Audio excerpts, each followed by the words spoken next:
Président, c'est Romain. Je voulais savoir ce que vous pensiez de la candidature éventuelle de Jean-Marie Bigard aux élections présidentielles. Je sais que vous l'avez parfois rencontré et que vous nous disiez qu'il était un petit peu dans votre sens en fait. Et donc je voulais savoir si selon vous, Jean-Marie Bigard était encore, est-ce que c'était une fausse opposition créée par le pouvoir et donc par conséquent un idiot utile, ou au contraire, est-ce que vous pensez que Jean-Marie Bigard a quand même est encore assez libre et peut poser des problèmes à l'établissement? Voilà ma question, et donc en tout cas merci pour tout ce que vous faites et bon courage à vous. Merci, au revoir.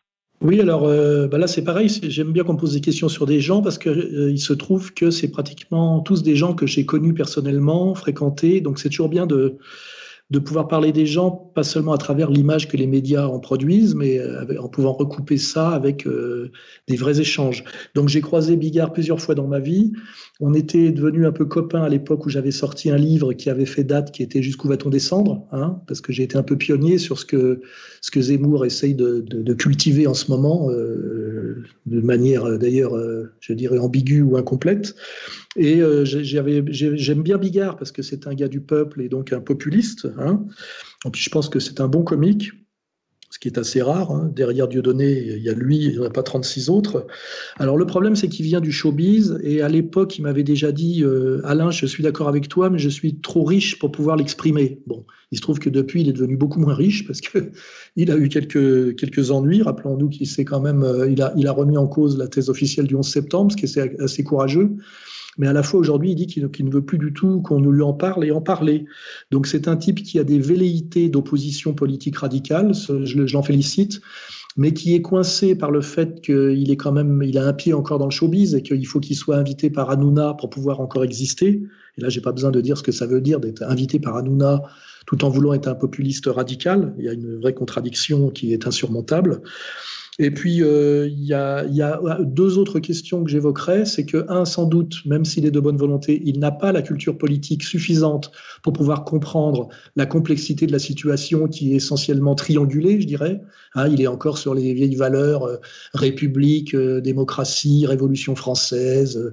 C'est pas suffisant quand on veut comprendre la marche en avant du nouvel ordre mondial. C'est plus complexe que ça. Donc, il manque de culture politique. Et puis aussi, comme c'est une remarque qui renvoie un peu à Esther et à l'Ancien Testament. Il a repris femme alors il est plus vieux que moi, hein, alors qu'il est assez vieux et assez fatigué. Il a une santé fragile, il faut le savoir, hein, donc ça aussi, ça joue. Je crois qu'il est diabétique, donc il a des vrais problèmes de santé. Il a repris une femme jeune, il n'y a pas très longtemps, qui est juive de confession et qui a bien dit récemment que son mari, qui est le père de ses jumeaux, je crois, se rapprochait de plus en plus de la religion juive. Donc pareil, il est difficile de pouvoir être un opposant radical à la domination actuelle, tout en se rapprochant de la communauté juive ou de la religion juive, et tout en ayant besoin d'Hanouna pour exister.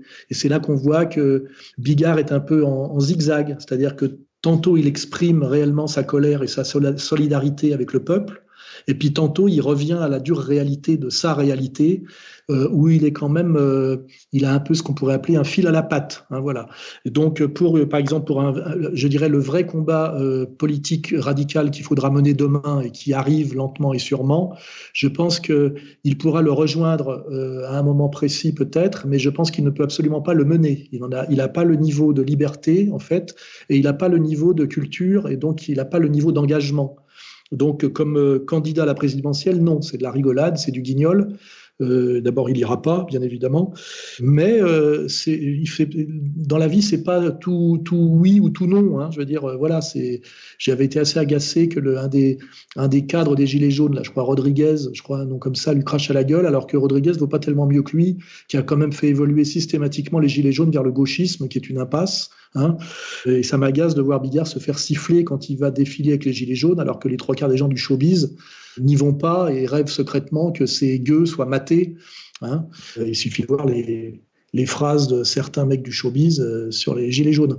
Donc voilà, il faut avoir, je dirais, le courage d'une analyse complète et nuancée, qui est souvent un peu cruelle. C'est que Bigard, de ce point de vue-là, a un peu des rêves et je dirais pas des prétentions, mais des velléités qui sont malheureusement et de façon certaine au-dessus de ses moyens. Voilà.